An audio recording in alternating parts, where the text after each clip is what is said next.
Some of the smartest companies in the world are spending millions of dollars to open stores that are specifically designed to fail. Or, more accurately, they are designed to disappear. What if the most effective way to build a permanent, lasting brand is to build a temporary, fleeting store? In an age where physical retail is supposedly dying, companies from digitally native startups to century-old luxury houses are all investing in the same counterintuitive strategy.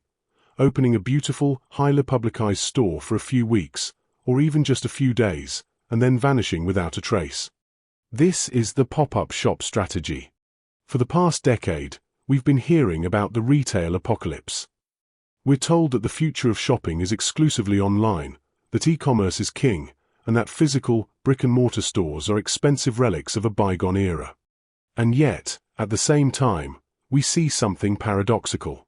We see massive lines snaking around the block, with people waiting for hours in the rain, not for a new iPhone, but for a t-shirt store that will only exist for a single weekend. These are pop-up shops, temporary retail activations that are often more about creating a cultural moment than about traditional commerce. So why are the world's most forward-thinking brands pouring so many resources into something so intentionally impermanent? What is the hidden strategic value in a store that is here today and gone tomorrow? And how does a temporary physical footprint create a permanent, lasting impact on a brand? That's the question we're answering today. At its core, a pop-up shop is not a store. It is a marketing weapon. And its power is fueled by one of the most potent psychological forces in human behavior, the fear of missing out, or FOMO. The entire strategy is built on engineering scarcity. First, there is temporal scarcity. A pop-up has a hard deadline. It might exist for a month, a week, or even just 48 hours. This ticking clock creates a powerful sense of urgency. It compels customers to act now, or miss the opportunity forever. Second, there is product scarcity. Pop-ups almost always feature exclusive, limited edition merchandise that is not available online or in any other store. This transforms a simple purchase into the acquisition of a status symbol. Owning the product is proof that you were there, that you were part of the event. This one-two punch of scarcity is what turns a simple retail opening into a cultural phenomenon. It's what drives people to wait in line for hours.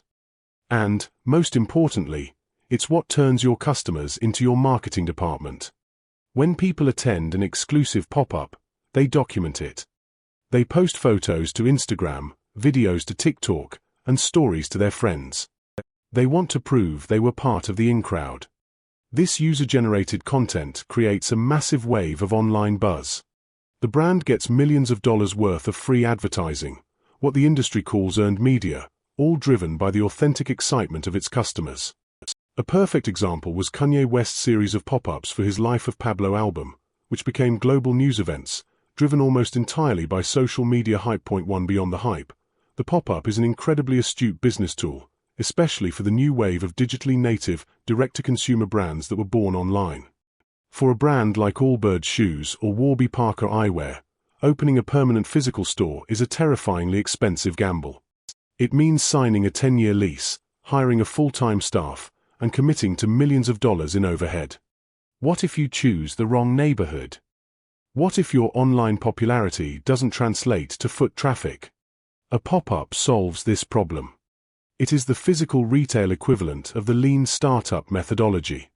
First, it's a tool for market testing. A brand can open a pop-up in a new city for 1 month to collect invaluable, real-world data. Are people showing up? What are their demographics? What is the average purchase value?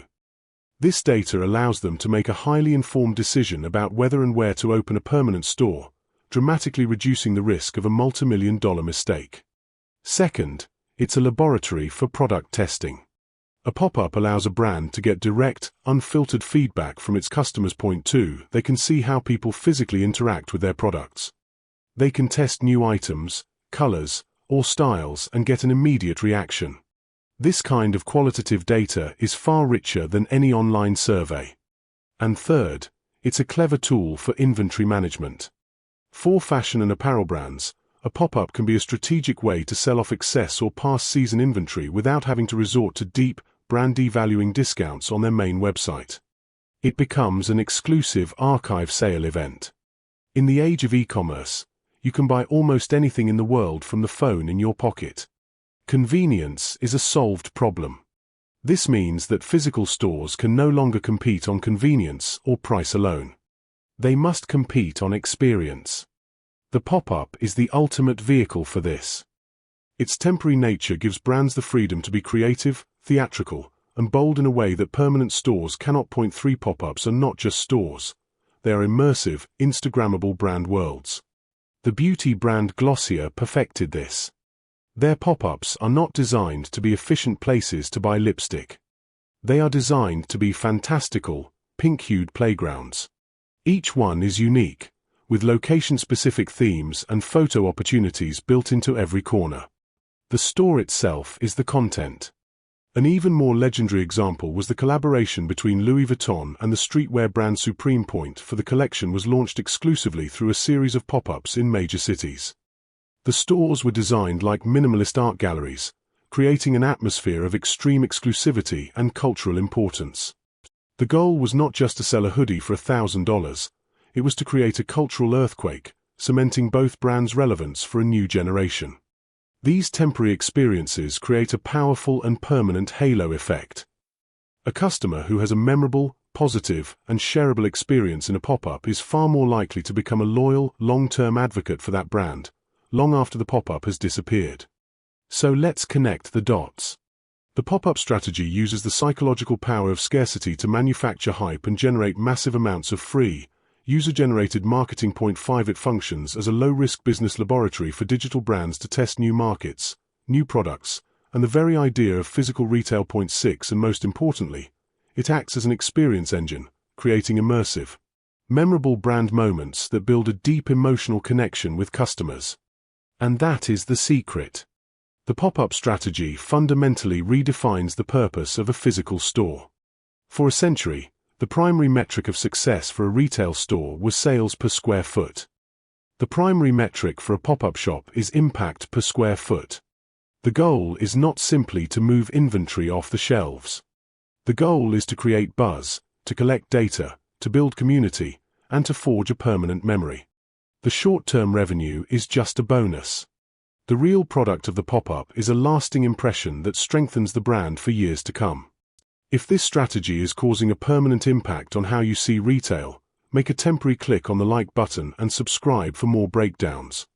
The brilliance of the pop-up strategy is that it serves as the perfect antidote to the inherent weaknesses of e-commerce.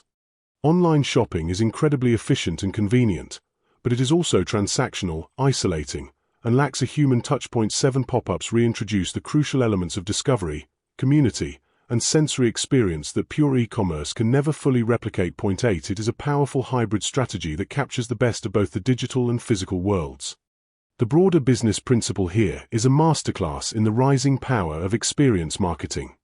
The theory states that modern consumers, particularly millennials and Gen Z, are increasingly choosing to spend their money on memorable experiences rather than just on material things. 9 The pop-up strategy understands this shift perfectly. It takes a thing, a product, and wraps it in a compelling experience, a temporary, exclusive, and highly shareable event. The lesson is that in a world of infinite choice and abundance, sometimes the best way to sell a product is to stop selling a product and start selling an unforgettable experience. If you learn something new, hit the like button and subscribe for more strategy breakdowns. And let us know in the comments, what company's strategy should we unlock next?